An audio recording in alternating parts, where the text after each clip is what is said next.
didn't think that you knew anything. Well, I mean, I'd not by her use of Not knowledge, by right? In the her, just, yeah, yeah. yeah. I mean, I So think I know whatever, things, but but see, yeah. but then the thing is, when you ask him, godless, how do you know that? I guess you're not being clear as to what you're asking, because Yeah, if you're asking me how do I justify true belief, then I just say I don't, right? But if you're asking me on my own terms, then So you don't even have the justified true belief that you exist. well, I mean, even is doing some rhetorical work there, right? Because I'd say I know that I exist, but I wouldn't say it's a justified true belief, right? Okay, sir. If you don't have a justified true belief that you exist, I'll just move on. And I don't know Well, what to say to that's that. the rhetorical work, right? Because you're saying even. It's like if I said I conceptually analyze knowledge as being a flubbergoo, and then I'm like, so you're saying you don't even know that you exist, by which I mean flubbergoo, and it's like, that's just ridiculous. it's sort of weird though when people, um, it's sort of weird when people ask about truth rather than justification, right? Because when somebody asks um, for why I think it's true, they're just asking you to give the justification. It's like if I say, how do you know that? Typically what I'm asking you to do is give a justification, right? Right. And so in a funny way, truth is kind of like irrelevant there. Yes, yeah. I'm sort of. I mean, I don't want to say I'm a deflationist about truth, right? Because that comes with a lot of baggage, that position. But I do think truth is basically transparent. I think it primarily does um, rhetorical work in our linguistic practices, the same way as I think the word reality does. And I also think that, like, talking about the correspondence theory as well, does a lot of Yeah, rhetorical work. Because what, correspondence. Yeah, correspondence is sort of the same idea, right? yeah, like, But corresponds to what? Like, reality, another word, another statement. yeah, all we do is present arguments or evidence, and that's what would count as establishing that there's a correspondence, right? Somebody can always say, well, how do we really know that there is a correspondence there, right? But there's no more work to be done than to give the argument or evidence, which is taken as the means to establishing that there is a correspondence, if you hold to a view like a correspondence theory. Yeah, Right? yeah. And I often do see that being used rhetorically, right? Because it's kind of like the teach-up question of, well, how do you know that God exists in reality rather than in your imagination? And, Yeah, it's like, well, if reality is just a sort of list of all my commitments of things I think exist, well, then God is one of them that gets enumerated, right? right. But if you sort of take a kind of deflationist or let's say pragmatist view, there's not going to really be a sense to the question how is how is it the case that by following this um, procedure of justification that we know at the end of inquiry that it does actually correspond to reality. Yeah, yeah, yeah. I agree. And that's kind of just to reject the type of Cartesian assumptions that generate the type of skeptical worries that Godless is trying to press, right? I see. If you just sort of say, well, it's not really a sensible question to say, how do we know that this, how do we know that our justifications work or Yeah, something right. like that? Because of Then the you're, assumptions. Yeah. yeah, if you don't take that to be really like an intelligible question in a certain way, then it's not really meaningful to ask, how do you know that you're getting things right or something like that? How do you Yeah. know that reality isn't just like totally disjunct, from the way in which you're conceiving of it, you know? Yeah, I think this is what I mean, not that I'm a wholesale Wittgensteinian, right? But in some moods, I think these are the sort of things that Wittgenstein calls hinge commitments. So the idea is that, Exactly, yeah, yes. in order to Hinge move the door, epistemology, yeah, the hinge is staying. yeah, that's right. Hinge epistemology would be a type of anti-Cartesian view along in this family of views that I'm sort of adverting to that would just sort of reject that kind of Cartesian question. In fact, Wittgenstein had a very funny line somewhere um, where he was talking about, more, because, more sort of, it was the stimulus for Wittgenstein's reflections on skepticism. And he was, I think Moore had actually discussed the question about, like, how do you know that the world wasn't created 5 minutes ago, right? Right. And Wittgenstein said something like, when somebody asks that question, what are they asking you to do? To produce a document? Yeah. Right. According to this, right, the Earth was actually created, 4 billion Yeah. years Yeah. ago, and it's signed and sealed.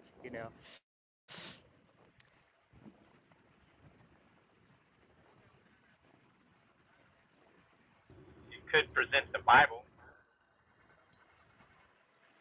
Moore's article was called "A Defense of Common Sense," I believe. It's pretty good. I did Yeah, want well, to I ask. think I think Wittgenstein was in some ways friendly to what Moore was saying. He wasn't like a wholesale uh, opponent. I think he just thought there was sort of something that Moore was getting right and something he was getting wrong, and he was sort of like trying to fix Moore's idea. Isn't Matt, is the Bible a document? Yes. So what Jack laughed at, I like the Matt pause actually there. I like the presented. hesitation to say Yeah, the yes. hesitation. That was the John Lee. That was the Yeah, that was John good. Lee hesitation, right? Like, am I getting myself into trouble here by agreeing? Sorry, go ahead, Tom. Yeah, it's just funny that what Jack was laughing at, Matt actually forwarded as like his actual answer. Yeah, This when is the this guy is a said, man. do you want a document? I was thinking, well, you could produce the document, you could produce the Bible. You can't make this stuff up. Matt Adams is saying this with a small smile That's on a his face. You classic. can hear it. So I think It is he's a hilarious. It is secret still atheist. hilarious, even if he's trolling. It is pretty No, funny. he's not trolling. He's not No, trolling. he's definitely not trolling. Just But he's confused. relishing. He's relishing it, though. I guess is what's being said, right? Matt, are you trolling? He's thinking. He's What would God want me to say here? Yeah, I'm really. You are No, I'm what? not trolling. He's relishing it. I think he said. So how does the Bible prove that like the world wasn't created like 5 minutes ago?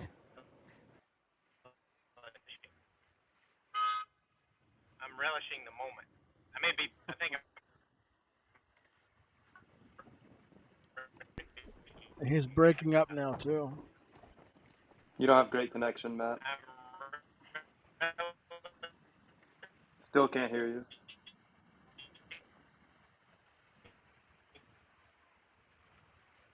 Nathan, are you a nominalist? Sometimes. I mean, look, I sort of think maybe there are some problems with the type of questions that people are trying to ask in the one and the many, but I can't quite put my finger on what they are. Yeah, I mean, I'm kind of I'm not agnostic asking overall. facetiously. Yeah, no, Okay, okay. seriously, I'm not. I'm kind of agnostic overall. I think because I can see, I can see why people are motivated to become various kinds of realists. Aristotelians, Platonists, whatever else. I can see why people become nominalists and then they become ostrich nominalists, right, and just don't have answers at certain points, or why people become trope theorists. But I just can't motivate myself to accept any one of those theories over any of the others, right? They all just seem sort of weird when you get down to it. And so I'm just like, Isn't non-essentialism though necessarily one of like falling into a form of nominalism?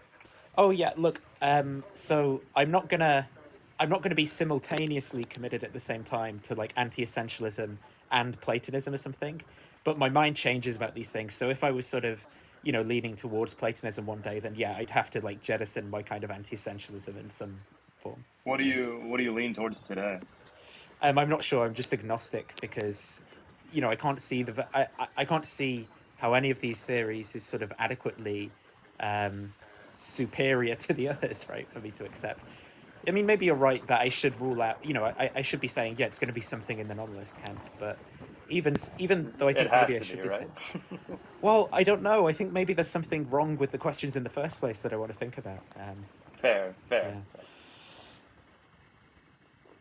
Yeah, I actually think that even the basic question that's supposedly at in dispute between let's say a mathematical Platonist and um, Could you some type define of, Platonism real quick? Not sure what that is. well, Platonism is supposed to be some kind of view that there are these objects or entities that, let's say, correspond um, to the terms used in mathematical expressions, right? So if I say 2 plus 2 equals 4, there's they're going to want to say there really is such a thing as the number 2 that's not a mere concept, right? And they'll usually say something like that it's an abstract object, so typically that will be understood as a kind of claim that these objects don't engage in causal relations, right? They have some kind of timeless existence, um, something like that. How is that different than a concept, an abstract object? Oh, a concept is mental. Well, in the sense that I mean, not, yeah, you could actually understand concepts as being abstract as well, but I just, Right. but like the distinction between a Platonist view and a conceptualist view is going to be over whether these entities are mental, purely mental or not. So the conceptualist view is the view that they're purely mental. How could we ever show as Homo sapiens that anything exists outside of the Homo sapien brain? Inference to Well, the I best mean, explanation. they, yeah, there are abductive Refuse. arguments and maybe like some deductive ones. I So, see, I see. yeah, they're a priori. I mean, there are some a priori ones, you know, where you're kind of like, I mean, I can give you like Frege's argument. Frege's argument is something like, well, I think he talks about propositions. He wants to argue that propositions are, let's say, Platonic objects. And what he says is that they can't be mental because they're shared. And since mental states, so in other words, a proposition is, on his view, is the content of a mental state, of an intentional state, let's say a belief, right? And since beliefs about propositions can be shared, he thinks that mental states are private, and so therefore propositions themselves can't be purely mental for them to be shareable, because for them to be shareable is for them to not be private. And so therefore, although mental states are private, the contents of mental states, which are propositions, are therefore non-mental and non-private, you know, because they're non-private. And so they have to be these abstract objects. That's sort of his argument, which is a very influential argument. That's horrific to me, but maybe I just don't understand the Well, I philosophy mean, enough. not everybody accepts that argument by any means. In fact, I would say that Bill today Grommy. it's probably, I don't think, well, Bill He Grommy wants to actually say that says, mental states are public, though. yeah, he'll say mental states are public, but in any case, he's an anti-Platonist, as far as Right. I can tell, even if he has some kind of Fregean. But I don't Hey, know whether he thinks that it's conceptual or not. on that line, if somebody asked you if you exist, in a general conversation, you would just say yes, right? Me, yeah. Nathan, maybe not. Sorry, I don't know if you heard that question. Just Godless in the is about to enter the waters again, Jack. What happened? God, when you said that Nathan not so sure, Godless is like Yeah, swimming Nathan is back. like, Godless is like swimming yeah, back into the pool.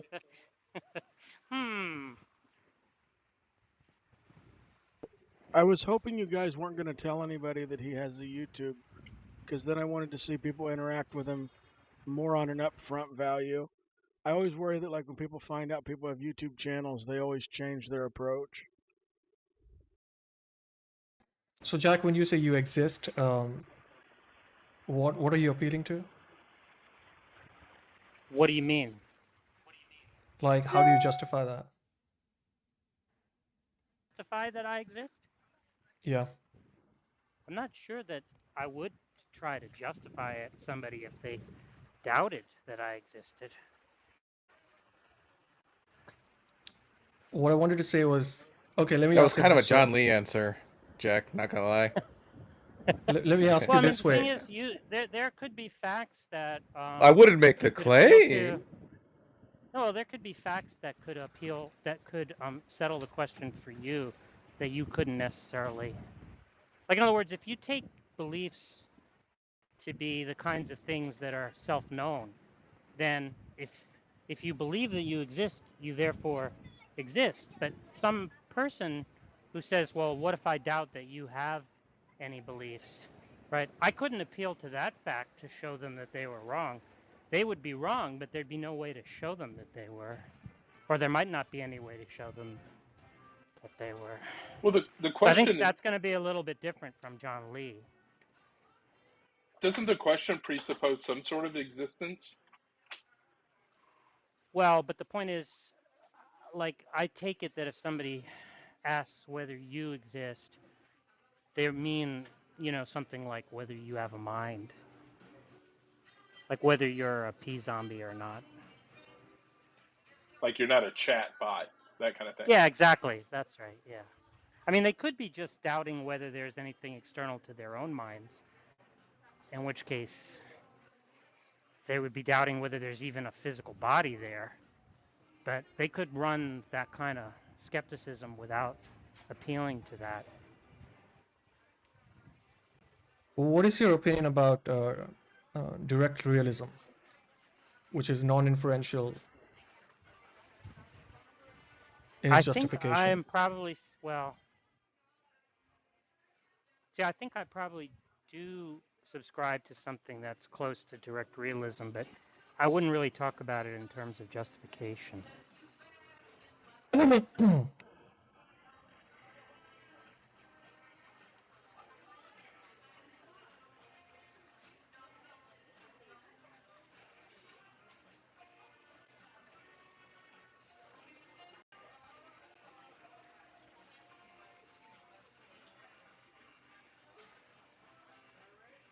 Just so guys I should can take learn. advantage of Nathan being here. What is direct The direct realism Well, I is would like to see Nathan and talk to John Lee. Yeah, that Oh would be no. great. Oh no, people have told God. me about this. They said. Like I told you, it's the initiation to clubhouse. You got to do it. Okay, it's not okay. the Sure. fake John Lee though, Nathan. The guy The talking real in the John Lee. yeah, Oh, the he's a guy fake talking John. in the chat is the fake John Lee. Okay, let's see. Will the real John he's Lee right next please to you. stand He's up? right next Oh, to you. okay. Digital Gnosis? That's right. John Lee? Is that you, buddy? All these years? I'm sure you've seen his videos on Tom Rabbit. You Seen one guys or might have two? interacted on Facebook. Is it possible that you interacted on Facebook? John Lee, have you interacted with him Maybe. on Facebook? It's possible, but I mean, like, I've been kicked from like Capturing Christianity's group for ages now and stuff, so I don't tend to talk Oh, to. I'm so glad to hear that. But why did they kick you? I think it Or, like, was. what was the excuse that they gave, I guess? I can't remember the exact thing, but it was around the time that I deconverted and I wasn't finding the apologetics answers convincing anymore. So I remember I would be asking questions, sort of frantically hoping someone would get a response, and then I just get these sort of like dishonest assertions of the same thing again and again and again, and I'd be like, you know, maybe I got a bit too combative with people, so it could be on me a little bit as well. Well, they do have a trigger finger when there's like combativity being Yeah, exhibited. yeah, I can't remember exactly what it was, so I don't want to say, you know, I might have done something that was justified me getting kicked, but I mean, it could also have been disagreement with like Cameron and his views as well. You want to But you want to capturing talk about? Christianity is a much more high-minded forum than anything John Lee would have been involved in. Okay. We're talking Hey, about the John Lee, bottom you of want the to talk about barrel here. glory, maybe, or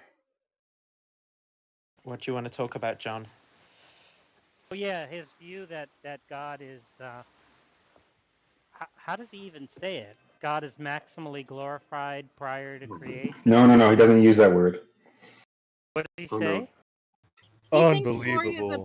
he thinks glory is a binary. You either have it or you don't. There's no scale. And sans creation, God had it, and so he didn't need to create because of the glory, but he did create for the glory. Because he's a Correct. Calvinist. By Oh, the that way, was very Jane, good. That was a very good Toast, synopsis. Thank you. Toast was wondering if you could unblock him, Jane. Yeah, but this is a really I really touchy don't like. subject for John. Don't unblock Yeah, Yeah, him. we. this I is don't want kind to of talk touchy. about it now. Tom, That's we okay. I really just want to do thought I this? would pass it on. Yeah, Tom, don't invite Toast, This please. is content. No. This is content. Having Nathan talk to John Lee is what what Yeah, content what do you think means. about that, Nathan? You think that makes sense? What that God glorifies Himself sans creation? No, Or God. The reason God created us yeah, is so that we could glorify Him. Yet the quality of glory is binary, and prior to creation, God had the quality of glory. Yet By He binary, he means right. I see. non-gradational. Yeah, you're talking about desire. Non-gradational. I see. Yeah, yeah, I see. I mean, I think there could be a tension between those claims. Oh, really? Think so? I think so. Now, John of doesn't course, think there's any problem. I already explained what glory. And by the way, the second part of it is to enjoy God forever, right? Oh, the That's Westminster the purpose. Confession. You're a Westminster man. Yes, yes. Westminster Second Shorter Catechism. That's the first question. That's all. All I did was answer that verbatim, and they went unhinged. I mean, basically, when I was talking about I think glorifying I've God, understood what's going on here already in the okay. conversation. Yeah, What's going on? I I feel bad for saying. What do you mean? Now you have to say it. I can't say it. I don't It understand wouldn't what's be going that on John. here. It wouldn't be that John Lee's an idiot, would it? No.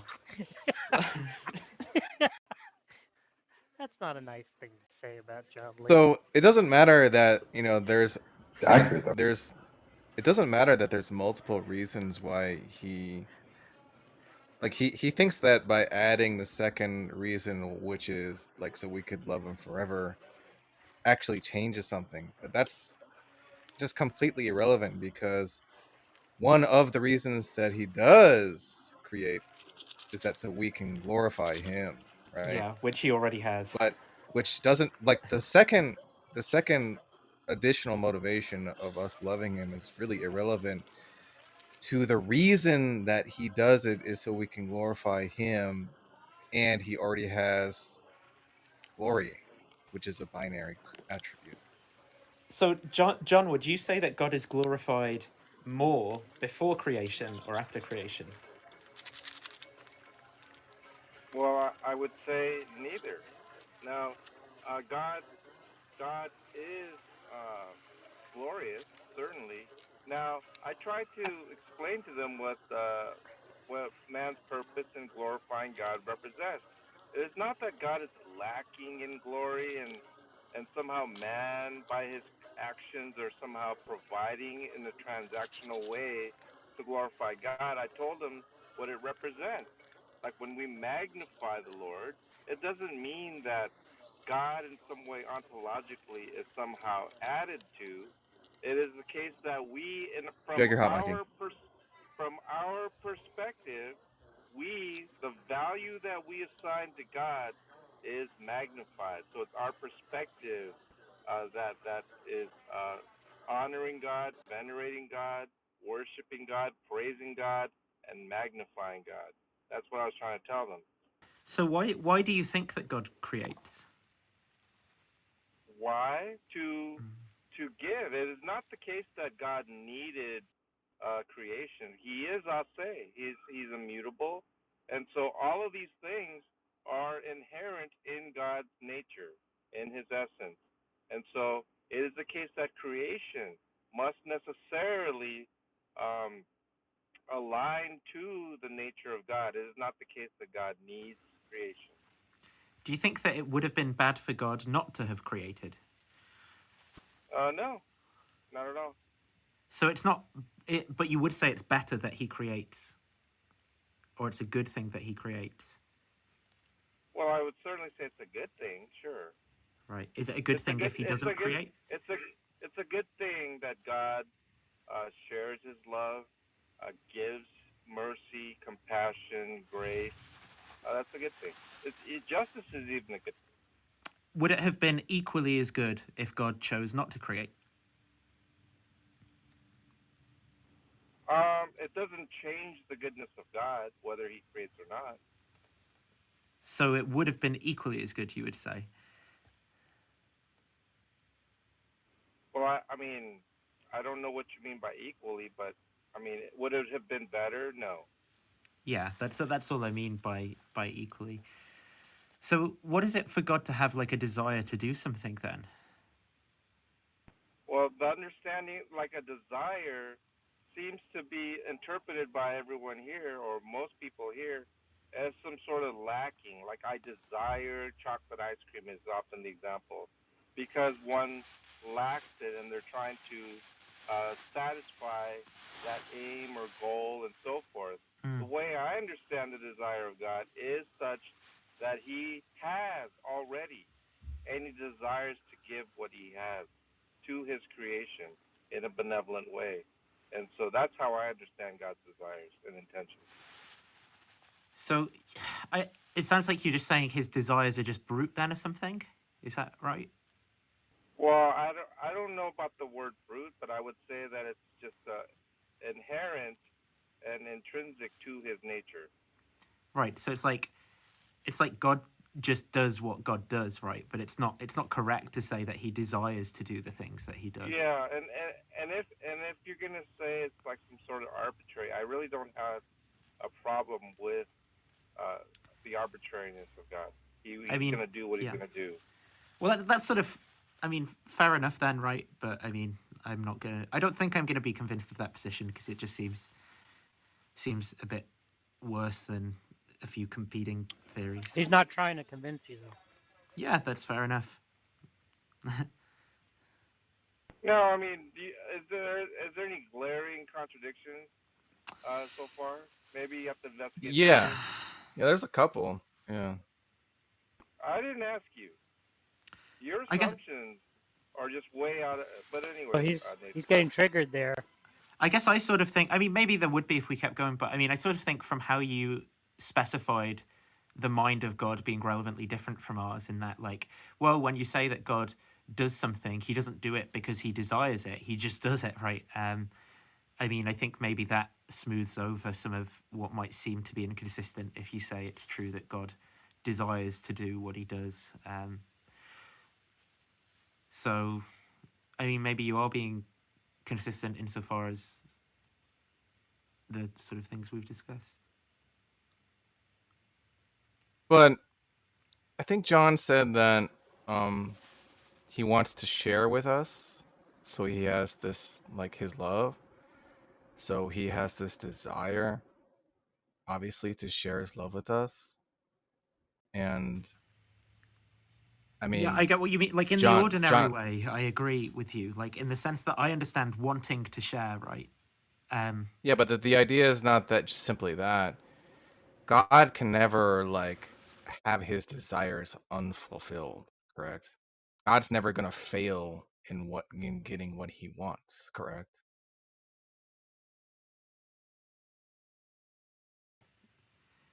Yeah, That shouldn't take too long to answer, John. Well, you're asking me, or you're asking Nathan? I thought you were talking to Nathan. I'm asking you, John. Yeah, we already had this discussion numerous times. Yeah, but You seem to think if he has the the desire fundamental to share. the fundamental problem, Tom, is that I keep telling you that God is ase, He's self-sufficient. You're making it out like to fulfill His desires, He needs to create, and then you're making God contingent upon creation. You incessantly do that. I've already explained it to you, but Well, it's not. you know, That's that's a similar point. But I'm saying that he actually didn't have. He couldn't have not created. He had to create. see, He did not. That's my point. How I'm can not. that be the case if his nature is to share? Yeah, or is what it is, right? Yeah. His choices are a part of his nature, and his nature is what it is. That's kind of. How can his nature be to share, and then it's possible that he doesn't create to share? Also, he has the desire to share, and any desire that he has is going to be fulfilled. How does that make any sense? He doesn't have to share. So it's possible for a desire of the Almighty God, omnipotent, omniscient God, to be unfulfilled? He shares it. There's three persons in the Trinity. There's already an internal personal relationship. No, but Self-sufficient. you said that he creates us to share with us, right? Not share simplicator. That's what I'm trying to say. It's not necessary for God to create in order to share. He already has No, that. but it is necessary to share with us, and he has a desire to share with us, No, it's not correct? necessary for God to share with us. But you said he has a desire to share with us. That's the reason. That's the reason why you stated God created, is because he had a desire to share with us, right? Now, Right. any kind of sharing amongst the persons of the Trinity would not fulfill his desire to share with us. It would fulfill his Yeah. desire to share simplicator Yeah. or So to once share again, between the persons of the Trinity. right. And so I already expressed it. It's not the case that God, that the created order of things is necessary, right? That God is contingent upon that. You're trying to make it. You're trying to make it like God needs to create. I don't know how many times you said it. What, 50 times? You're just convincing yourself of that assumption that is simply Oh, false. is that what you think is happening?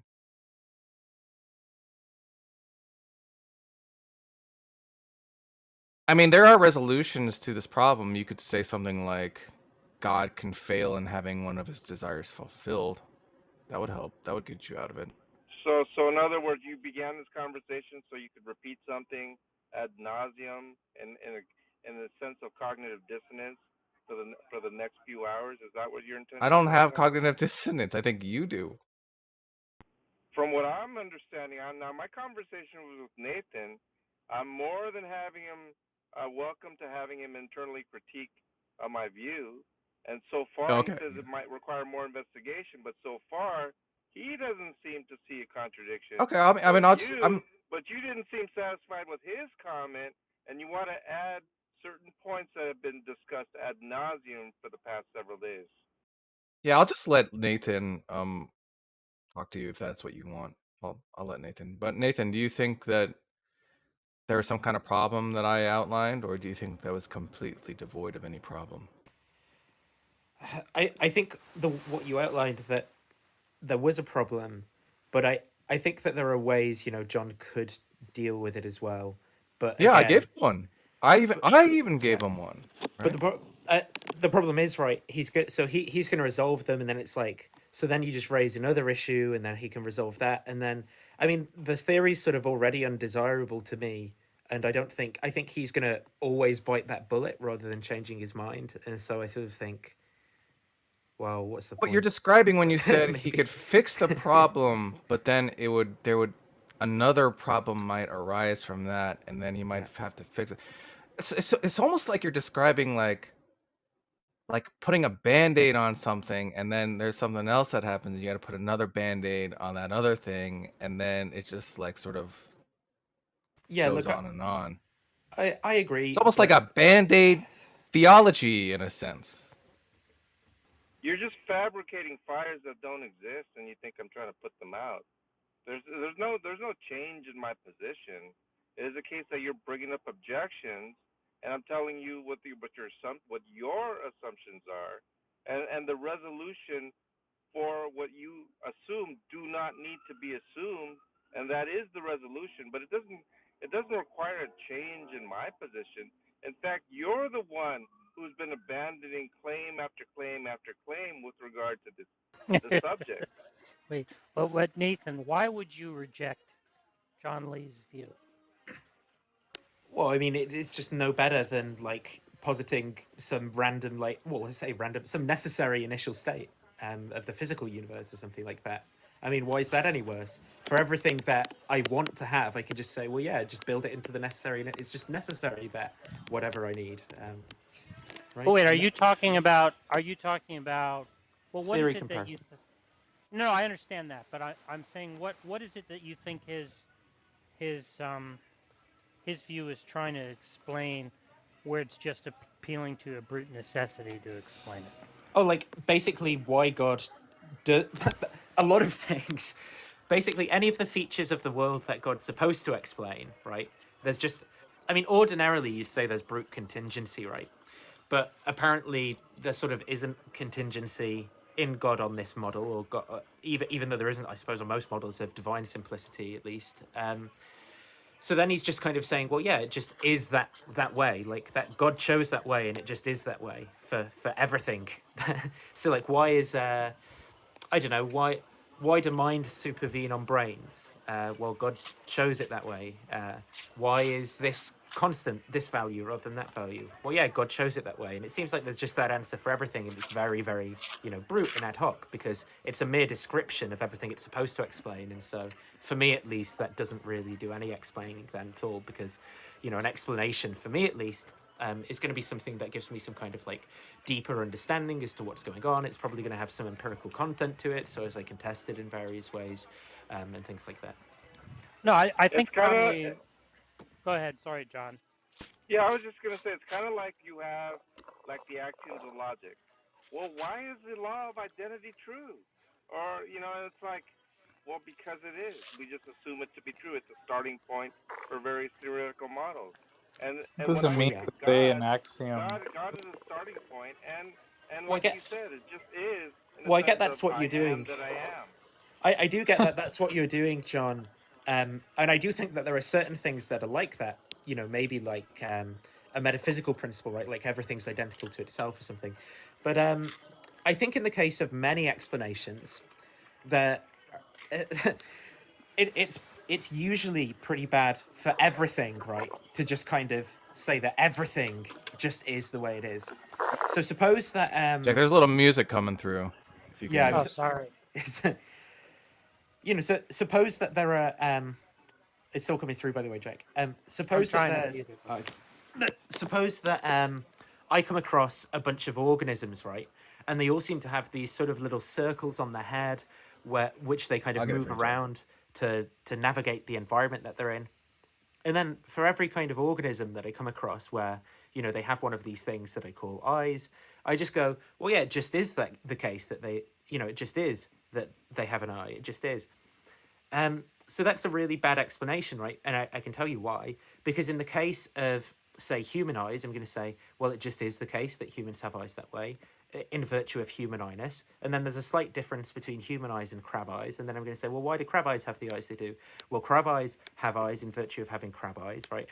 And I just repackage everything that I'm trying to explain in terms of basically the same description, right? And so it's just as bloated as that which it's trying to describe. If I can find some kind of underlying unity to all of those things, so maybe something like theory of natural selection can provide like an underlying explanation of what's going on there that's going to unify and postulate fewer events, right? These kind of speciation events and things that are going to happen, and then branching, right, to get these different eyes. And that's going to explain why these different organisms have that eye, rather than a theory that just appeals to like a unique kind of eye that each one just does have in that case. Maybe Yeah, I I articulated that bad. disagree a little bit, Nathan, in the sense that the questions are not about why does the eye have an eye. I mean, I can go about explaining as far as like why did God create humans? Why is there evil in the world? Why is there sin and all of these type of things, right? But what the fundamental question is not why does the creature have an eye. The question is why is natural selection the way it is? It's sort of that kind of question. Well, I agree, right? But I think a good answer to that is probably going to be something that sort of, unifies a bunch of other pieces of knowledge and gives us a deeper understanding of reality, not just a mere repackaging of every single case of natural selection that we see as well. It just is that way, right? And that's what I'm saying. So I'm talking about a general feature of good explanations here, rather than the sort of fact that it's about eyes and evolution is accidental. And so, once again, the things about the world, which is the created world, answers can be given from the Bible, right? Like, why did God create a man? What is the purpose? I mean, these type of things are answerable, right? But then when you say, why did God, and then you're looking at God, who is the foundation of these things, and that's why the proper analogy is not about the eyes of the organism. The proper analogy is about why is natural selection the way it is, and sometimes the answer is, well, we don't know. Well, no, there are like very good answers about that, right? Basic, like Elliot Sober, not Elliot Sober. Oh, I can't think at the minute. Why do they sound the same? Elliot Sober, Sobel, J.H. Sobel, Elliot Sober. Yeah, Elliot Sober. He has some pretty good answers from probability theory, right, which give us a deeper understanding into what's going on there. And so I don't think that the only avenue that's left open to us when it comes to perhaps a more complicated explanation, like, why is there natural selection at all or something, um, I, I don't think that we then just have to appeal to bruteness, right? Yeah. Well, then there's a second thing, okay? I, as a layperson, right, provisionally accept natural selection as the best explanation that we have. Now, when you start asking me about it from a very technical point of view, then I'm just maybe not capable of explaining it. But that does not justify my acceptance of natural selection. And equally so, a lot of times, if I'm not able to technically and philosophically outline it and break it down to someone's satisfaction, it still does not mean that there's reason to doubt the existence of God. It's no different. So I think maybe I disagree there, right? I would think that it depends on what the nature of the disagreement was.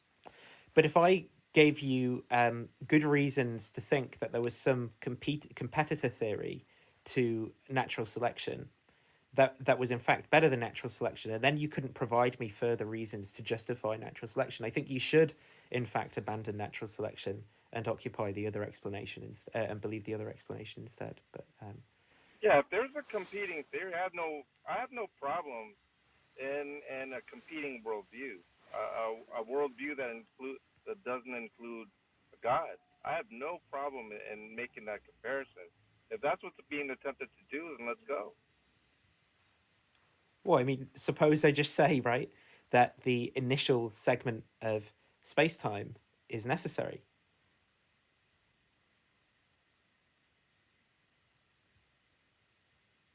Yeah, well, the problem with these types of things about these brute facts is there's really no ultimate. Like Michio Kaku would look for the equation of everything. In other words, there is no you have these particulars, and they're not unified. God has that explanatory power of unifying these things. Sorry, unifying what things? I'm not quite sure. The various Everything. He various means particulars everything. of the universe, like how is the actions of logic related to the laws of nature, the laws of No, thermodynamics, for example. but you see, Now that's it's just why when Nathan asked you, is it just a brute fact that he has this desire, right? That you were actually contradicting the idea that it was unified. You're just saying that he has this desire, and he has this desire, and he has this desire, right? And there isn't something that explains why he Yeah. has all three desires. They call that spurious. Actually, Elliot Sober calls that spurious unification. Right? Yeah. It's not actually you're not actually offering a unified explanation. You're just saying God did it for a whole bunch of things, and you posit these distinct desires in each case, right? Yeah. I mean, I think I the think I thing think is If this. you take the case of the laws of logic, right? So why did God make the law of excluded middle true rather than the law of excluded schmiddle, right? And then your answer is going to be, well, he just did. It just is that way. And why can't I just say that on the naturalistic hypothesis, right? Exactly. Yeah, no, I'm saying you can do that, and it is done, and they're considered just brute facts, right? That's my understanding. No, My but the point point is, is, hmm oh, go ahead. Sorry, no, go go ahead. ahead. Go ahead. No, go ahead. Go ahead, No, Jeff. no, because I was going to interrupt you, but because it sounded like you weren't getting the point, but you seemed like you were getting to the point that I was going to interrupt you to get to. Yeah, and all I'm saying is when you have these brute facts, they're like there's no nothing further. There's no further justification Right. for these brute facts, and so And the but do you issue is see how when you you have. have that in your theory? Mhm. You for every single thing that God chose to do, you have a brute fact. Can you see that?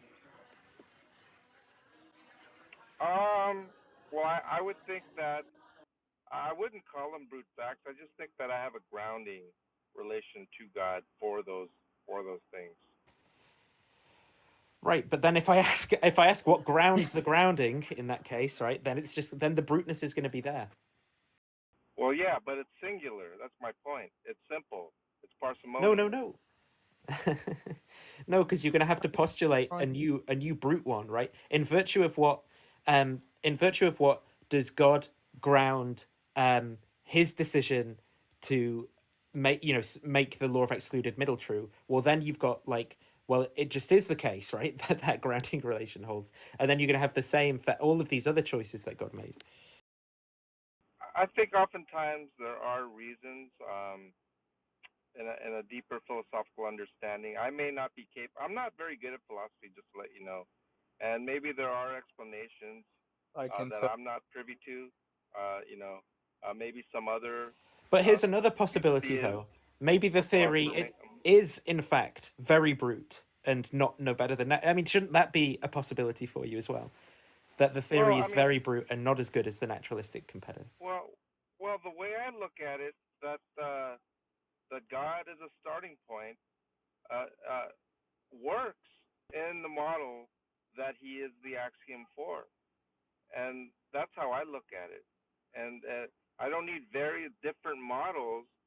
The one model of God covers everything. That's the way I look at it. Right, but so does the naturalistic model. That covers everything as well. The one I put forward. Well, so you're a naturalist. I mean, I don't Yeah. think, from my understanding, I've in the numerous times I've just dealt with materialists and naturalists, physicalists, I see lots of problems. I can't really Okay. put any forth any Thank you, John. particular Thank one. you. So I can, so I can. I mean, I'm going to guess that some of them are going to be like consciousness and things like that. But suppose I did give you an explanation of consciousness on naturalism that you understood. Would that then make you move towards naturalism Well, away from your position? okay. Well, Because if it wouldn't, correct me it's if just I'm not an wrong. issue, right? Correct me if I'm wrong. As far as consciousness and the mind, do naturalists understand the mind being a brain? That's what it seems to me, like a Well, physical brain. before we have that conversation, though, I mean, if I do give you an explanation that you accept, do you think that this is actually going to be something that changes your mind at all? Because if it wouldn't, the conversation is not going to be really worth having. Yeah, I mean, I've been a Christian for almost 3 decades, and I just don't see a conversation uh, moving me from the axiom of God. I think He the hasn't had his own self-evident thought nature of yet. God is there. I mean, fair enough, right? I mean, I guess I could tell you what my views are about mind or something, maybe just for the sake of if of curiosity, but it doesn't seem like there's much point to continuing the Sure, disagreement in that case, you know. sure, and equally Have to be a so. naturalist I'm to not here to try to reject Did convince did you of did God either. uh did Christianity. John Lee ever give an account as to how God grounds the law of excluded middle being true? No, he just says God, God, God, God, God. It's like It when just you is. whitewash everything, you It don't just tend to see is, man. details. It just is. Jack, it Yeah, just is. I am that I when you am. whitewash everything, you don't see details. I am what You I know, am. Tom, Just it seems Tom, like there's a basic dilemma there, right? Which is, on the one hand, he might say, well, let's Tom, you posit. can talk if you want to, but or Jack, you can talk if you want to, but when when I get a hold of Tom, I just want to tell him something. Assuming he's there, Tom. Yeah, I kind of am, but I'm kind of doing something. What's up? I just wanted to tell you that when you use the Band-Aid analogy a couple of paragraphs ago, I think that's probably more spot on even than you realize. I think an awful lot of what this God does is a Band-Aid. I mean, the whole Jesus thing is a gigantic Band-Aid, or as they call it in engineering, a kludge, just a cobbled together. I mean, if you think of what God did with Jesus, it's the strangest sounding fucking thing in the fucking world. It doesn't make sense to anybody but the faithful. You Well, know, thank you I for mean, your opinion. But Nathan, well, That's kind John, of you what know the what? Bible actually says. I'd have a lot more respect wow, for you you, you you cut John. me I'd off have a lot more already. You're so respect for you triggered, if you dude. would say if instead of saying thank you for your opinion, you just say fuck you like everybody else. Yeah, I was just gonna ask you, Nathan. Are you a panpsychist? Just out of curiosity. No, hell no. Okay, all right. It seems like there's a dilemma here epistemically, though, for the Christian, right? On the one hand, you can say, well, let me posit God in my system and see how many things I can explain with it, right? But then if you do it that way, you're going to be in competition with other explanatory paradigms, right? Somebody else will be able to say, well, what if I posit this? Can I explain more in a more virtuous way, right? And so then there's going to be a danger that Christianity is going to lose in that competition, right? That's more or less what Nathan is contending. And I'm on his side on that, although I don't think you have to go the naturalist route. Yeah, But I don't think you have to either. but yeah, Just but the thing is the alternative is to actually make God a hinge, right? Which I think yes. is one thing they can do is say, well, I just take this kind of theistic framework as the very means by which I evaluate all theoretical propositions, right? Yeah.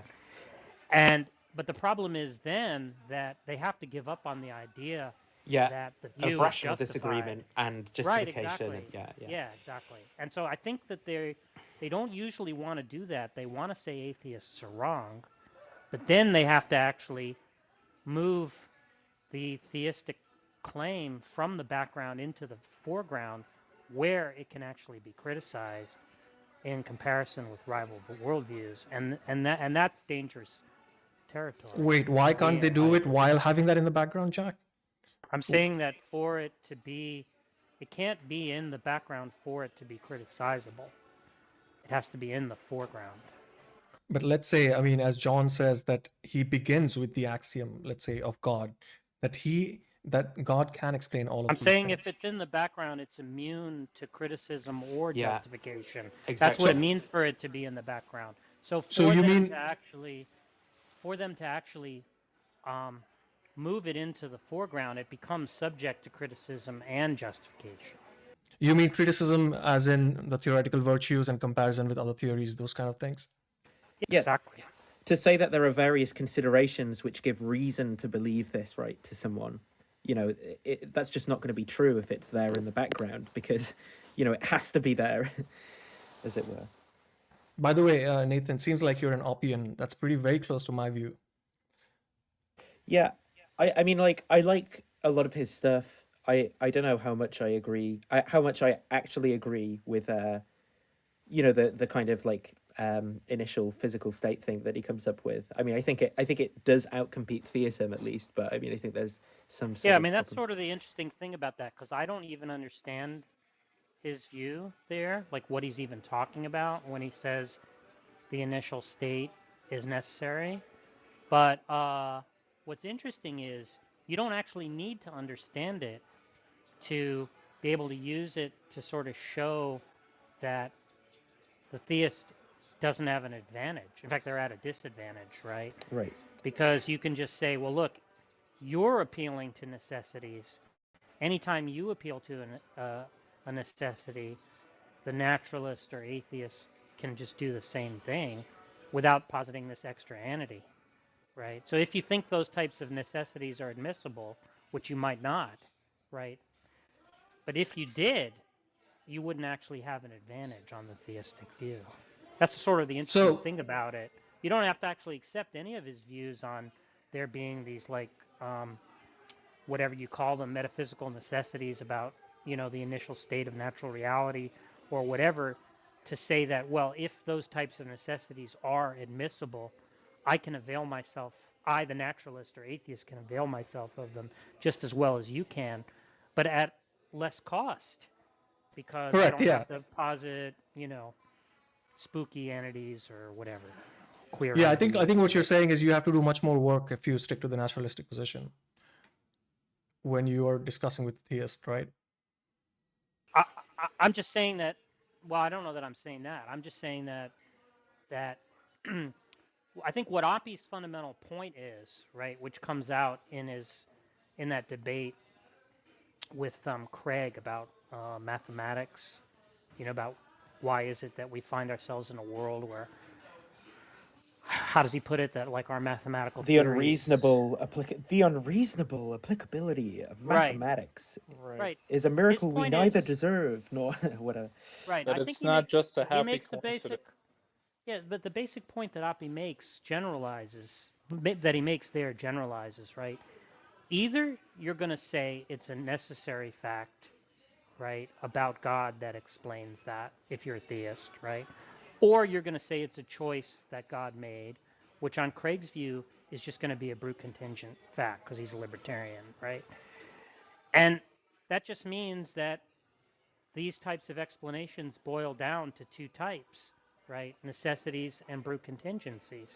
And there's no advantage that the theist has in appealing to those things that is unavailable to the atheist, right? He can just do the same thing, say it's a brute contingent fact, or if you admit those kinds of necessities as like intelligible or tenable, that he can just say that it's a necessary fact, and he can do that at less theoretical cost because he doesn't have to posit things like gods, supernatural facts, or any of that. Correct. I know that's what he's doing. I think that what he's doing is trying to build the broadest argument against theism. That's why he's doing that. He's saying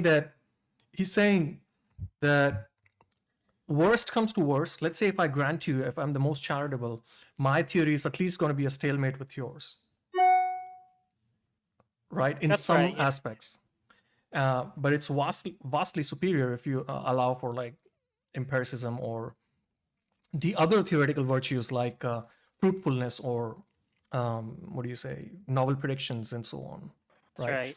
So for example, if I heat water and it, like let's say, it transforms into hydrogen and oxygen, then that fact alone of heating is sufficient reason, right? You don't need to posit anything else, and all of our natural sciences work that way. But then positing something supernatural, and I wanted to address this when John said, John, just because it's singular doesn't mean it's simpler, because a single One word, stork, yeah, linguistically. correct, a single stork delivering babies at the hospital is not a simpler explanation than two human beings taken to have a baby. See, but what I'm trying to say is that John is caught in this bind, right? Because he actually doesn't want to play the game of trying to show that theism is a better explanation, because then he'd actually have to give arguments, and he doesn't have any good ones. And so when it comes down to that, he'll just retreat to the view that it's an axiom and it therefore doesn't require justification, right? All that at best he requires, right? It's not even clear that he sticks to this, is that it not be self-contradictory, right? It's like there's got to be some kind of like minimal coherence to the view, uh, and as long as it has that, then he doesn't have to actually give it up, Yeah. no matter what, sort of observations are appealed to, right? It's going to be consistent with those. Yeah, But but any oh, sorry. particular view, Jack, if it is coherent, wouldn't that qualify as part one theory within epistemology for justification? Here we And go with justification again. Well, and see, then what I'm and then saying is, either you have a coherent theory that can then be evaluated alongside other coherent theories to see which one there's the most, reason to accept because of things like evidence or greater explanatory virtue or something like that, right? Or you just think, well, I my commitment to this is so fundamental that no argument for another worldview could be brought to bear to dislodge me from it, right? but like what philosopher poet was saying, he was talking about novel predictions, empiricism. Now, just because I hold a theistic view does not it's not exclusive in a sense that I can't accept that as well, right? And I do accept it, and so But it's and that's what inclusive. Jack's saying is sort of in conflict though with where you sort of you in the one case you're kind of saying, well, my commitment to God existing is just this kind of maybe if it's a basic thing or something, or it's kind of impervious to rational assessment, right? But then in the other case, you're kind of engaging in the game of saying, well, this thing is actually the upshot of various reasons and evidences and so forth. And I think Jack's trying to point out that those two things are in tension with one another. That's right. That's exactly right. That's interesting because, like, as far as like empiricism, as philosopher was describing, I don't reject that at all. But maybe you guys could enlighten me on the No, tension because so I really don't see any. so John, the thing is that you can accept those things in your worldview, right? So it just means that we're going to agree on those theoretical virtues. But then there's going to come a point where you're going to posit something supernatural other than the I think natural that's the world. wrong avenue to go with him. I think it's that when he says, therefore those things are best explained by God, and so I'm justified in believing in God or something like that. That's where the misstep is. Oh, yeah. So because we don't need to posit God to make those predictions, right, John? Yeah, I mean, I saw a discussion with Matt Dillahunty and Jay Dyer, and it seemed to be the case that they were agreeing on various things, but then when it just came, like I think Matt Dillahunty said it very well. He says that you just have one more presupposition than I do, and I think that's the fundamental issue here. I'm not sure.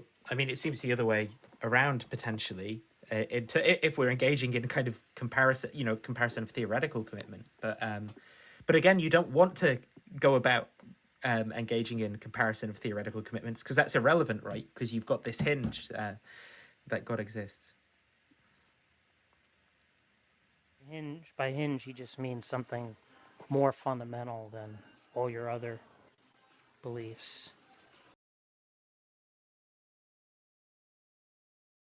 Yeah, I mean, I don't know what to say other than it makes sense to me, and it's made sense to me for a very long time.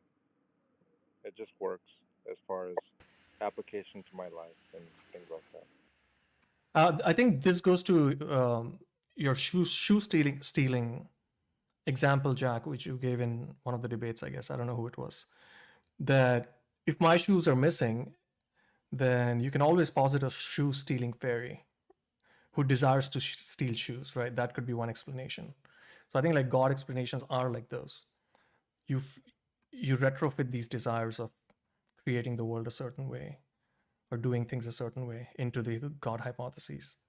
That's why they're just so stories. Yeah, well, that's more or less what Nathan was saying when he was talking about how there's sort of like, on John's view, there's no further explanation for why God does these things, right? He just does them, right? Yeah, why is this constant this value?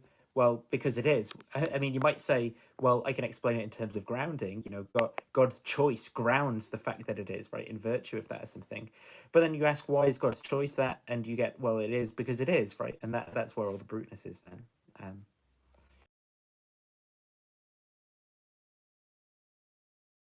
So Yeah, you're I mean, agreeing even with me, Scripture Jack. will say, Hang on, John. I want to clarify something. will say Jack, that. so you're agreeing with me, right? That you can just ground those, you can just posit those bruteness at the level of nature, correct? Yeah, I that's mean, what I I'm didn't like saying is your Oppie's analogy with point. the shoe, because it's not really fundamental. It's more like a proposition that one can be agnostic to. But as far as like a God being that fundamental understanding, there's no agnosticism toward I mean, it's just it's not a proposition. It's a presupposition, and and the way you were describing it, it was like, the shoe missing thief or whatever example you gave. I don't think that's a proper analogy. Which is sort of fair enough, right? Because in terms of what Jack said, you could respond to him by saying, well, yeah, these like shoe fairies or whatever it was, well, they're just not hinge commitments that I have that are, not held as the upshot of rational evaluation, not rationally evaluable themselves. But if you're saying that about God, as Jack says, in order to be consistent, you're going to have to kind of abandon the idea that all of these things are either evidence in favor of God existing or that other people should be rationally compelled to believe God exists as the upshot of this evidence, right? Instead, what you should focus on is sort of socializing people into your way of looking at things so that they adopt your hinges. Yeah, I mean, just because of my worldview, I'm not really motivated to convince people to believe as I do, or things like that. And once again, I mean, with regard to how you were talking about it, the difference is it's sort of like the God of the gaps in a sense. It's not an appeal to ignorance and some sort of conclusion, right? It's not a conclusion; it's a starting point, and that's also a difference. So were you always a Christian then? He saw a book with glowing pages, which was the Bible. I suppose it does raise the question. I mean, you're going to have to introduce some account of what's going on with these hinge commitments, right? Because if at some time you didn't have this hinge, but you weren't like, it wasn't impossible for it to be that way. What's going on with that, right? But you see, Yeah, I mean, on as the far as Calvinist view, right? Yeah, God The did point it. is God. Yeah, it isn't even necessarily a justificatory relation, right? You just acquire these new beliefs, right? That God exists, that He loves you, that He saved you, whatever, right? And you don't have an explanation. In fact, interestingly, somebody a lot more sophisticated than John, who's Peter Van Inwagen, says something pretty much like that. I think, he just sort of found himself with these new beliefs. I mean, in his case, it's probably not cashed out in terms of something like irresistible grace and all that, but because he has a different theology. But you know, I mean, it's kind of interesting that he doesn't seem to accept the arguments for the existence of God, even though he's a Christian. Yeah, I mean that's how I felt about it when I've been a Christian. I mean, look, I don't know how convinced I've been of the whole theological story, right? But I've been like, look, I just can't provide. It's not like these things are the upshot of just some sort of like, I just couldn't escape the various premises of various arguments or whatever and their entailment. You just sort of end up with the belief, and your worldview shifts to something. Then you're occupying a different kind of way of looking on things. But Yeah, I mean, in Danny's case, unlike somebody like Van Inwagen, he held to it for a long time, probably like in the face of what he thought were stronger arguments on the other side, right? Like he thought, this really doesn't make sense on some level. There's all kinds of stuff that just doesn't make sense. But nonetheless, I can't shake this belief. Yeah. And I think that's where Wittgenstein's sort of analogy, right, of the hinges being kind of like a riverbed. So the river runs through it, but the bed of the river does change over time with the flow through it, kind of models what's sort of going on in these cases. Yeah, that's right. What makes you lean towards theism, Nathan? I don't at the minute. This week I don't, but I mean, ask me again next week and we'll see. Yeah, when you're a Christian, when you've been a Christian, like since early childhood, it's often very hard to shake. Even after you lose your belief, you still sort of find yourself being drawn to it. Maybe a way of understanding what it might be like. I mean, I wasn't a Christian since early childhood, but definitely the time that I was a Christian, it was very intense for a few years.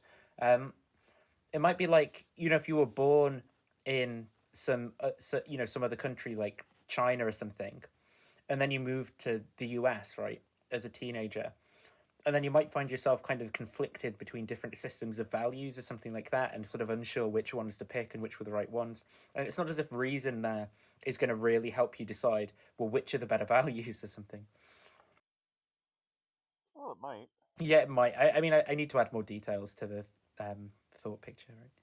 Word picture. I mean, Jack was right. I mean, being born into a faith and being inculcated at a very early age is often the single biggest factor in what you're going to believe or what your beliefs are going to fall back to in times of crisis, right? Um, and that's just because as not to steal a biblical verse, but as the twig is bent, so groweth the tree, right? I mean, that's you get them young enough, you can teach them anything you want, and they'll remember it, and that's how that works. Yeah, I That's mean how human that's a beings work. common myth that's purported by Oh, do you Jesus still like Christ, that John! Richard if Dawkins? it was up to you, Dude, you no just atheist on the I planet don't would know, be able to why are you so accurately read the triggered all the Bible. time? I just speak like 5 words Because you're a and you cut me shithead, off. Jack, and I don't like you. Or not Go Jack, ahead. excuse me, Why don't John. you just keep going on with tell You're me when you're done. well, yeah, but part of the problem part of the problem is that John has this belief that nobody can read the Bible except theists, and I'm not going to handle that. I'm just not going to let him have it at any turn, any opportunity. The words mean what they mean. If his God intended that any of the faithful should be able to read the Bible plainly, that means that those who aren't faithful should be able to do it as well. There are some things I might say about you, Gus, but maybe I shouldn't say them.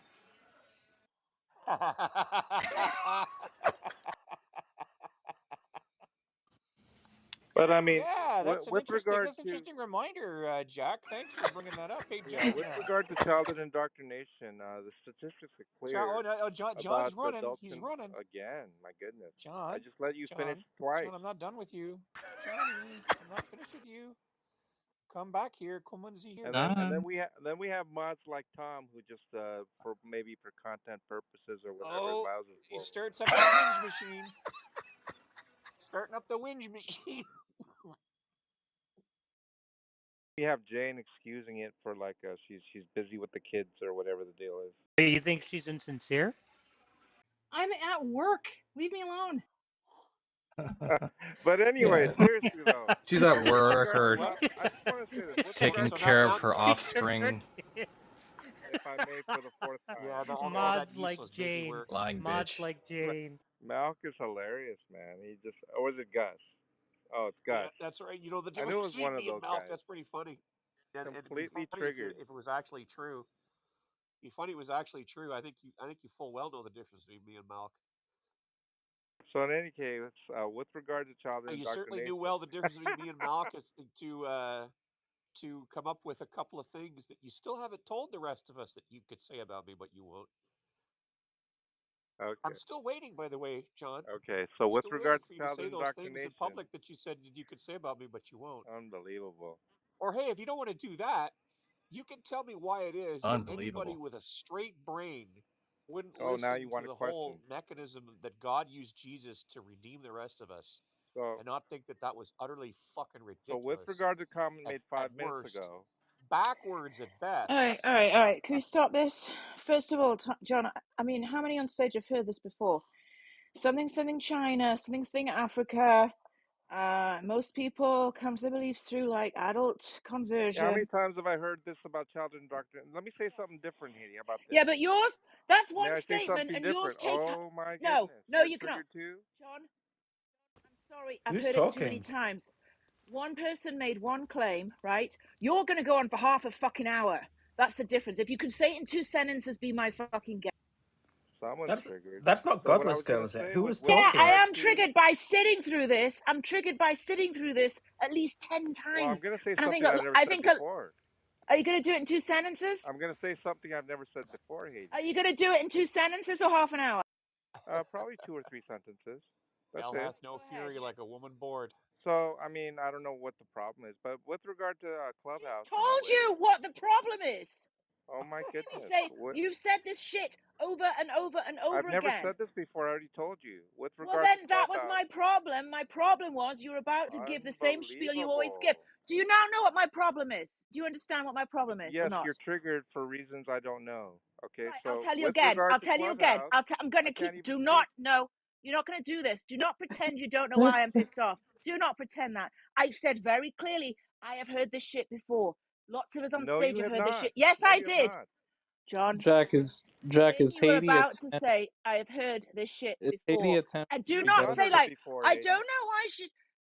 All right, then I'm just going to relay the entire conversation. You started off saying, well, it's actually not true about childhood indoctrination. I knew where this was going. You're going to say the same shit you said 10 times. Then, I've never no, said this before. don't interrupt me. Then I explained. I said, I I've don't never want to said hear it it again. before. Then I explained and I said, I don't want to hear it again. Remember that? And then you said, oh, now I've got something new to say. I said, go ahead. And then you said, I don't know Actually, it why was Hades is new. so tricky. Shut up! I said, oh, fine, go ahead if it's new, that's great. Go ahead, just make it short. And then you said, snarky bastard, I don't know why she's so triggered. Oh, I've got no idea. I just fucking told you why I was triggered. Oh, do you understand now? Or should I say it all again? Well, I'd like to say what I was going to say. 2 or 3 sentences You to couldn't hurt. understand why you're like, I don't know what's wrong with her. It's fucking gaslighting. I told you Let's, what my problem was. okay, so with regard to Clubhouse, I mean, Right. I've So seen you're not going to thousands of admit you know people. I am upset, right? You're just going to glide Unbelievable. past it. You're just going to glide past the gaslighting bullshit. Unreal. I can't even. I've made about 10 attempts to make 2 or 3 sentences. It's incredible. Who's actually talking? No. Because I can't see a voice talking. You No, did it's was it's you Haiti and gaslit He's me. Chun-Li. up That's what you above. did. You gaslit me. That's what you did. I don't like it. I won't I take it wasn't from you. even. You weren't even involved. But in any case, Use your What are you 3 Okay, talking seconds. John. about? She okay. wasn't John, just But give involved. it may I up, even man. just say 2 or 3 sentences? My goodness. With regard to Clubhouse, from what I've seen, there are a few people that were brought up into their particular position that they are now. Haiti's one of them. She was brought up in an atheist household. There are some people like maybe Steph. She was born in a Christian Me too. household. I was an atheist from the beginning. Well, my goodness, but the majority of people that I've seen have changed their positions, right? And studies bear that out. That's all I'm saying. What the fuck are Great, you thanks. talking That was about? really interesting. Thanks a lot. The studies don't bear anything near like that out. Oh no. Now he's going to talk about China. Aren't you, John? Well, of course he's going to talk about China Yeah, I because could give you the China's a evidence, but gigantic I'll country. refrain. Told If you you. look Yeah, hard and I enough, already said I heard it if like you 20 times. Yeah. the simple fact with China is if you look hard enough, you'll find every I didn't fucking even faith in the mention China. world down there, including some death cults. And the simple fact of the matter is, the single fast growing faith in mainland China is Catholicism. That's the single fast growing faith. And I don't know about you, but on my planet, you get your Catholicism as a present from birth. Okay. And, most people, frankly, they're Christian because their parents were Christian. They're Christian because their parents told them that they were Christian. They're Christian because I their would society estimate told that them they were 85 to Christian. 90% of atheists I meet Oh, you wouldn't know how to were not estimate that atheists when fucking they were high. You could children. barely count that high. Never fucking estimate that high. I don't know why you speak facts and you can never fucking lay them down afterwards. You never fucking put those facts. Well, They're actually, facts I that do come have tumbling peer-reviewed out of the facts, but space Hades between gonna your get fucking triggered if I tell it nose. to you again. Oh, you get triggered. You get triggered. We've all heard it before. That's the problem. Apparently, Gus Something's is on not, repeat. Yo, or he has dissonance. You have a bad habit of fucking stating facts, and then when we ask you for proof, or we ask you to put the facts down, most of the time you can't. I'll gladly put it out, but I don't think it's wise for me to do so. Yo, Jack, let's Oh, join fuck this. off. Jack, let's join this social room where Rashad is in. So it could become an antisocial.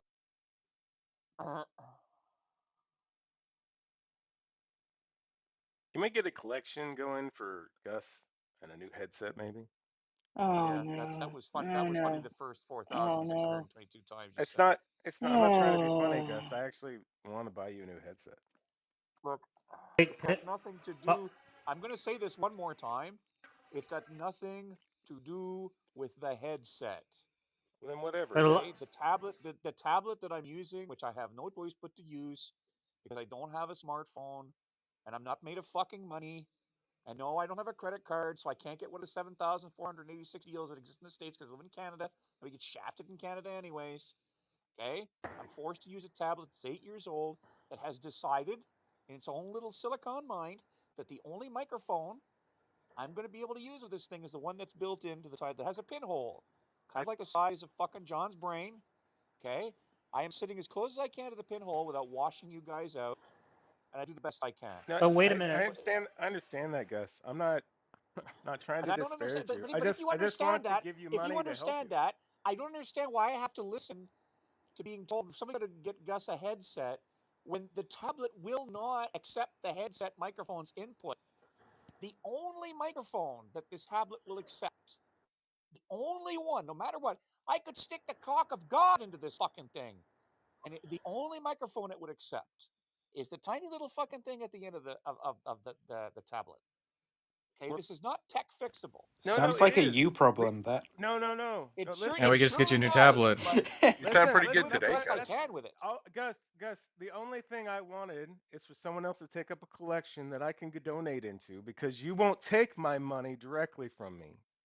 But what Because about? you have So kids and look, because you have children, I because you've got children, and I told you a long time ago, I whenever I'm given a choice, I don't take money from people with children.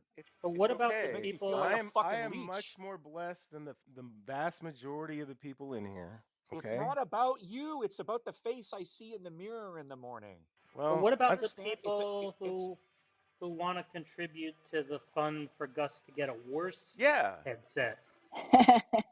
Actually, he sounds fine right now. I don't know what I mean. He sounds great. yeah. You You sound sound great, good Gus. I can hear today. you.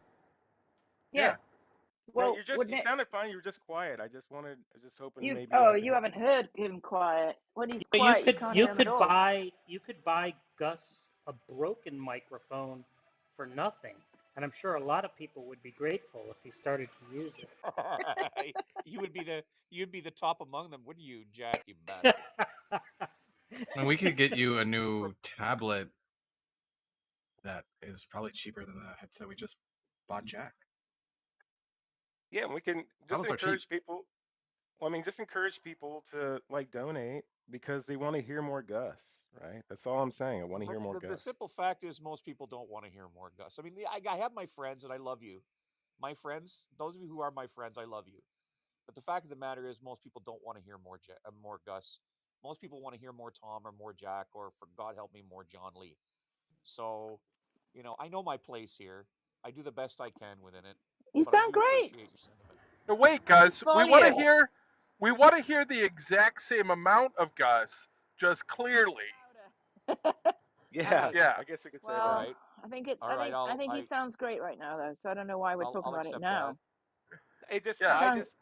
it was just me. I thought he sounded a little quiet, and I just wanted to bring up the subject so I could help while I was thinking about it. That's all. All right. Well, Well, that's nice. the other thing too is I'm operating a lot under some of the old Discord rules where Tom's server, once he threw out all the friggin' riffraff, he put up with and a lot of the other mods are put up with a lot less sort of explosive conversation.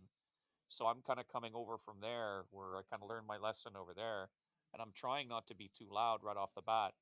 Plus, the microphone's not very far away from my mouth either, so I'm always wondering whether or not I'm yelling right off the bat.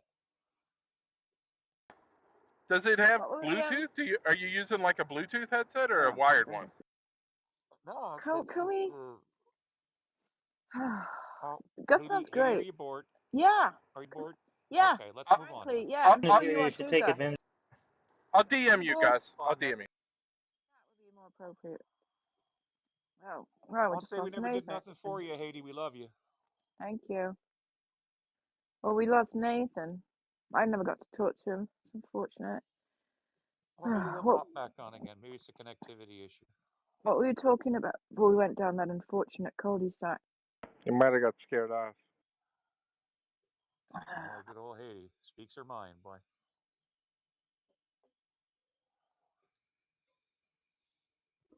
You got to talk to Nathan, Haiti. You told him he was being too sensitive.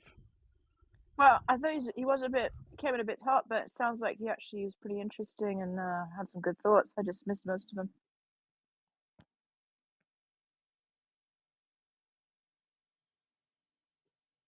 I'd still really like John Lee to But didn't explain how it is that I'd still really like John Lee to explain how it is that the whole Jesus thing isn't just the biggest band-aid in the world.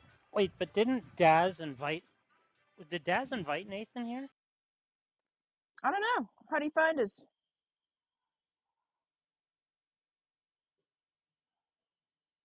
Daz is on the phone. When he gets off the phone, let's ask him, because he might be able to find out if Nathan will come back, or if he was completely turned off by the experience, gonna delete Clubhouse. He's just done. I heard he got into it with Godless Girl. What happened there? Godless wasn't able to make much progress. In Who got fact, into she a was fight pretty with much Godless? stopped in her tracks. Jack, don't you think global skepticism is a self-defeating view? Like when you say something like, we cannot have knowledge. I mean, they don't have a justification, right? Because if they do, then they seem to have knowledge that knowledge is not possible. That would defeat their. She's gonna deny that she knows that global skepticism is true. Well, if she doesn't know that, then how can she make an argument? Well, she can make an argument, but she's just gonna say that what the argument doesn't her accepting the argument doesn't establish that she knows it, or something like that. Well, can't you just ask whether her conclusion is true? And if it has a justification? Well, I don't know that she's. Well, she doesn't have to say that it's true. She's just going to say, "Here's the argument for it." I see. But I basically do think the position is self-defeating. But I think it's probably like kind of more complicated to show that. I think Bishop did an excellent job with Godless Girl this morning. Also, he's been talking with J.K., who used to be an epistemic panelist, and he seems to have changed his mind. I think because of his discussions with Bishop, but I mean not Bishop, Biscuit.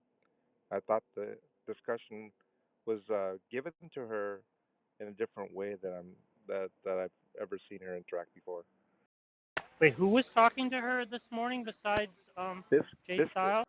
Biscuit? Oh, Yeah. Biscuit? Oh, that doesn't sound very promising. Oh, it was. I thought it was a very interesting interaction with her because I know mean, the way Godless comes out with the you can't know anything type of thing, or you're not justified. But the way he came at it was a little bit of a different angle. I don't think she was prepared for. Wouldn't Biscuit agree with that though?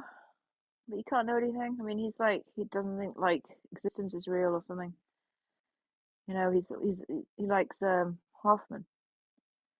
So how could you know anything if you can't even trust your like sense perceptions and Yeah, he was this talking good about all this her is all just an belief illusion. that her belief that she can't the belief in the belief that she can't know or something like that. That's the way he was approaching it. Okay, well maybe she's gonna post it because that might be interesting.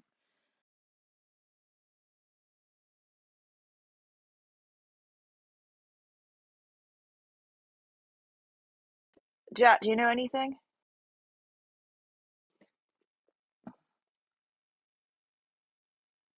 Jack? Problem saying that I know things, but I kind Do of you know understand things? knowledge. Yeah, but I I understand knowledge in a kind of different way from the way it's usually talked about. Okay, go on.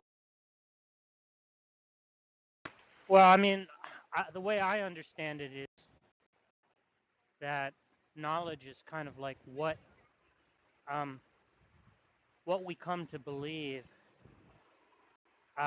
at the end of inquiry that we then put into the background, meaning what it is that we take as true such that we can evaluate um, other claims in light of taking it as true.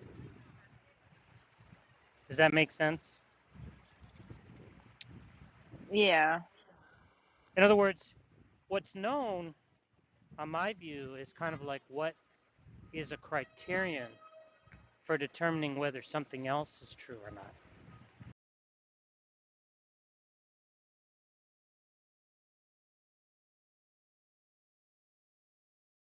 Can you give an example?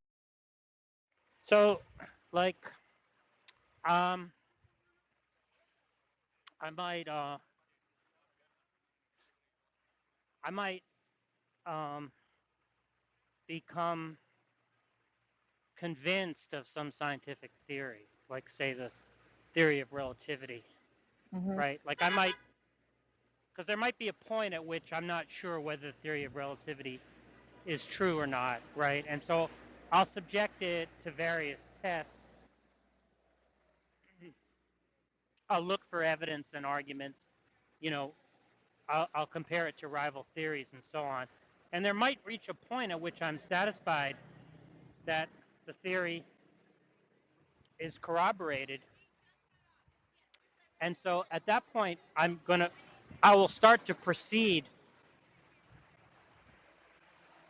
uh, in my other inquiries with the assumption of relativity being true in the background, I see. right? So I'll start to evaluate things using relativity as kind of like a basic assumption, right? I'll start to say, well, this is how you measure, uh, this is how you measure some phenomenon, right? Mhm. You measure it the way in which relativity theory tells you how to measure it, right? Mhm. And so when it's in the background like that, it's not subject to criticism, right? You have to move it into the foreground, right, to subject it to criticism. When it's in the background, it's actually being used to evaluate other claims. Mhm. It's an assumption by which you evaluate other claims, right? And and so that's the way that I think about knowledge. Well, wouldn't Godless say it's all just like a house of cards and like what's on the bottom holding it all up? See, I think the problem with Godless's view is to think that there's some point that you can sort of stand outside and say, um, uh, is this true? When to even ask that question is to have beliefs in the background that are Uh, not subject to those criticisms. I see. I think your objection was very similar to Biscuit's, but he just worded it very differently. Probably took him a lot longer, am I right? Yes, it did. So, for example, if you were gauging someone's intelligence, you've got some background knowledge about like how an intelligent person acts and the sort of things they say and things like that, right?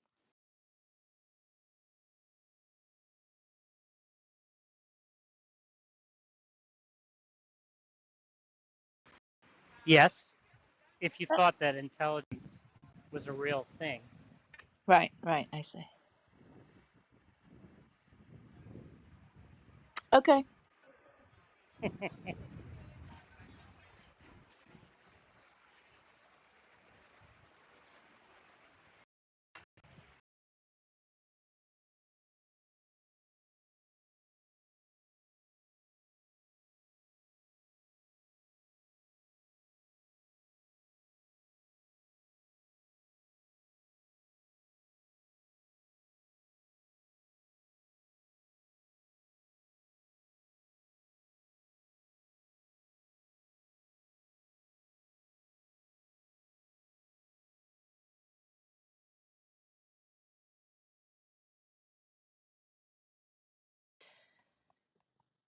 Anger, I sent you an invite.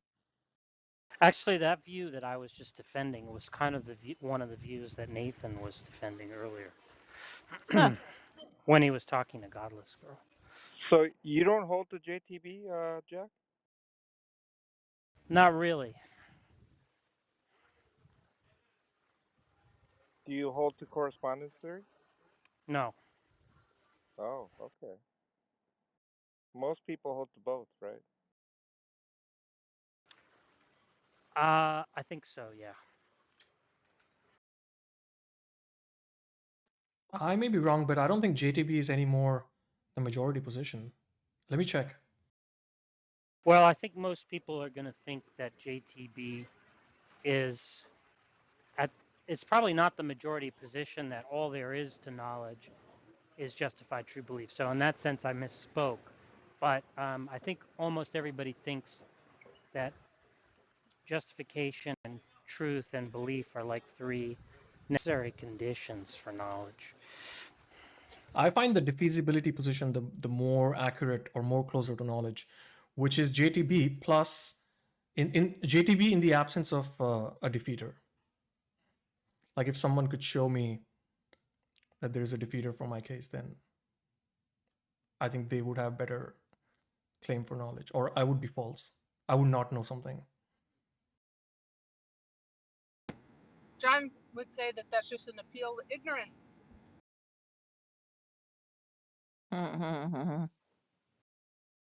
But he's not claiming like justification in the absence of a defeater. He's Yes, providing that's it. exactly what. No, he said that's exactly what he just said.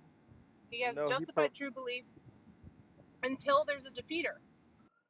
yeah, but he has the JTB plus though. That there's a difference. Yes, There's a I big have initial difference. justification.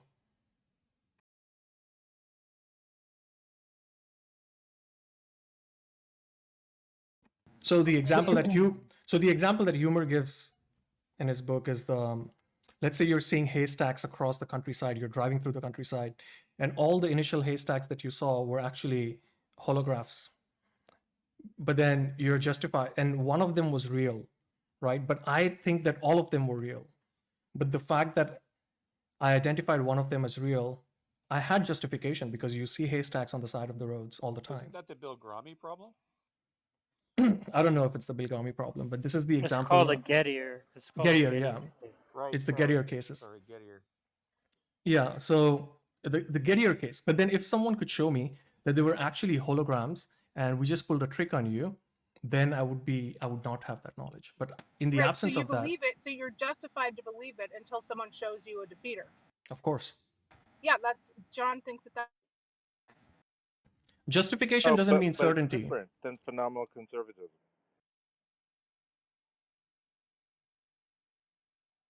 Well, phenomenal conservatism is the view that a belief is justified if it seems to be true in the absence of a defeater. Correct. That's why I asked Jack about direct realism, because I think like Humer, who's a phenomenal conservative, he would say that the world as it seems to him is the actual world, which is not the majority position, until someone shows him a defeater. So he doesn't even need a justification. It's just self-evident for him.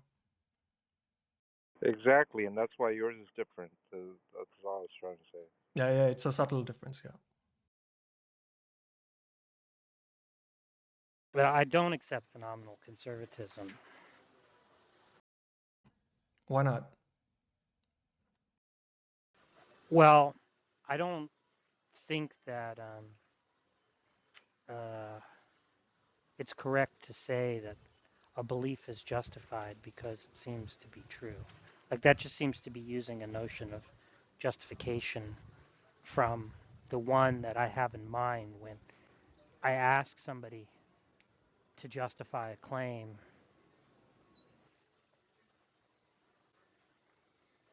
Right? Because when I ask somebody to justify a claim, what I'm asking them to do is give me an argument or evidence as to why I should accept it. Yeah, I haven't read his full position on this one, so I'm not in a position Well, to debate. he thinks Yeah, he thinks that um, if you rejected his principle, it would be self-defeating, um, because he thinks that it's always going to bottom out in um, you believing something because it seems to be true.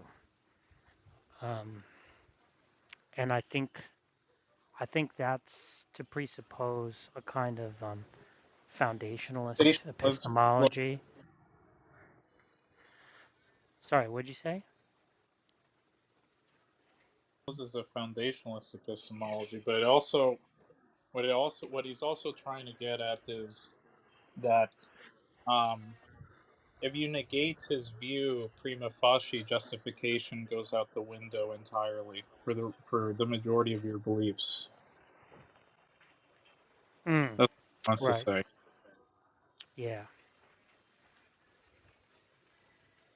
Also, Rashad dodging again. Rashad was not as bad today. It made me feel like I should forgive Haiti and Albedo For what? for saying I don't understand the Rashad hate. Oh, Oh, yeah. he's the Islamic Darth Dawkins. He deserves all the hate in the world. Yeah, but actually today he was like, it was unusual. He was like behaving in like, it didn't seem to me dishonest. He looked subdued. He looked a little defeated, and I thought that I thought he was struggling. He I was a don't lot think more He reasonable than he struggles. usually is, at least He always struggles. because he doesn't. What he wasn't doing that's very annoying is this grandstanding thing. Hmm. Yeah. Because I was Well, ready to put Haiti on the chopping block, oh, were saying that. you? I'd like to see you try. From six, Jack, from 6 to 2. 6 to 2 is what that's called. Well, look, you got to work with what you got, right? He's like, he's a Muslim. They don't come to our rooms too often.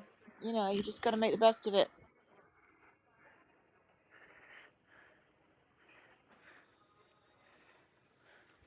Put you on the fucking chopping block. Dodge Shad? Dodge Shad. That'd be a good when I was running a logical argument of evil, the triune God and evil existing, you know what he told me? He said I'm strawmanning his God because I Hmm. excluded justice as an attribute of the God. It was so funny. That's the kind of thing that he does. Wait a minute, justice is not an attribute because they have like 99 or something like that, don't they? No, it is, but it doesn't. It has no bearing on the problem of evil. It's not a straw man. I got 99 bitches in one. Nice. Well, I think maybe he was uncomfortable because he was in a bit of a sticky position, and maybe he was just like uncomfortable with that, so he couldn't I grant. Well, told Rashad. I think one of the reasons why he was uncomfortable was because we weren't being that aggressive, Yeah, right? So we didn't give him the excuse to start, you know, his yeah, tactics. yeah. He actually was sort of forced to engage the objection because he couldn't appeal to the fact that he was being treated abusively. And, Yeah. he was in a sticky position, I think. And so I think that's one of the reasons why he was I think that's sort of more exactly it, Jack. subdued. That's Haiti. why Yeah. reason is far more powerful than personal attack. I just like Haiti. to point out that the reason everyone's Shut asking up, him John. Shut up, John. why he thinks God's in a mind but is also omniscient is because I asked him, "Do you think God is a mind?" A few days ago. So you're all welcome. Haiti. There is a video on YouTube of him saying, uh, not all definitions of omniscience require mental properties. There's a Hmm. video of him saying that. So you're having God problems. I feel bad for you saying I got 99 attributes and justice ain't one. Nice. Wait, I want to explore that a little bit. Jack, what do you think? Like, if his justice constrains his benevolence in some way, then he cannot, by definition, be all omnibenevolent, right? I agree. I think they're trying to posit some kind of compossible God. given all these virtues, what is the maximal being that can satisfy without reducing the other virtues? I think like that's the kind of guy. But Yeah, then but it's just wrong to remember, say, poet, when God seems to knock a few of the pieces over, it's not really that there are problems with these seemingly conflicting virtues. It's that mankind just doesn't know what we're fucking talking about. Just remember that. right? But